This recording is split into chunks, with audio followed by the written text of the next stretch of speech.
আসসালামু আলাইকুম। আজকে এমন একটা রেসিপি নিয়ে আপনাদের সামনে হাজির হয়েছি, একবার খেলে একদম সারা জীবন মুখে লেগে থাকবে। এখানে 4টা হাঁসের ডিম নিয়েছি, এগুলো এখন তেলের উপরে ভেজে নেব। ভেজে মানে একটু তেলের উপরে পোঁচ করে নেব। তেলের ভিতরে অলরেডি লবণ দিয়ে দিয়েছি, আর এবারে ডিমটা এইভাবে ভেজে নেব। এদিকে আদা রসুন বাটা, কাঁচামরিচ আর পেঁয়াজ কুচি করে নিয়েছি, আর 4টি ডিম এই যে ভাজা হয়ে গেছে। এবার ওই ডিম ভাজার তেলের ভিতরে পেঁয়াজ কুচি দিয়ে একটু বাদামি আকৃতি করে ভেজে এর ভিতর সামান্য পরিমাণে পানি দিয়ে দিলাম।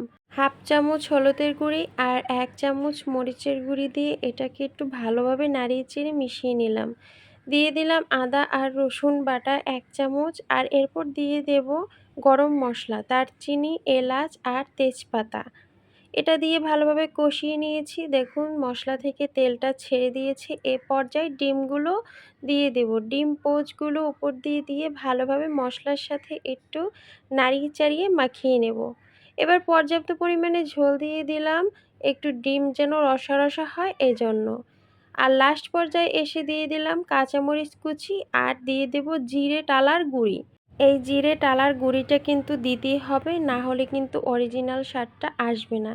এবার জিরে টালার গুঁড়িটা একটু ভালোভাবে ডিমের সাথে মাখিয়ে নেব, আর ঝোলটা আরও একটু টানিয়ে নেব।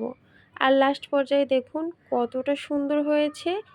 1 পিস ডিম দিয়ে আপনার পুরো 1 প্লেট ভাত খাওয়া শেষ হয়ে যাবে। ভিডিওর কোনো অংশ যদি আপনাদের ভালো লেগে থাকে তাহলে অবশ্যই একটা লাইক দিবেন, কমেন্ট করে জানাবেন। আর এভাবে নিত্য নতুন ভিডিও পেতে চাইলে আমার চ্যানেলটিকে অবশ্যই সাবস্ক্রাইব করতে পারেন। আজকের জন্য এ পর্যন্তই। সবাই সুস্থ থাকবেন। আল্লাহ হাফেজ।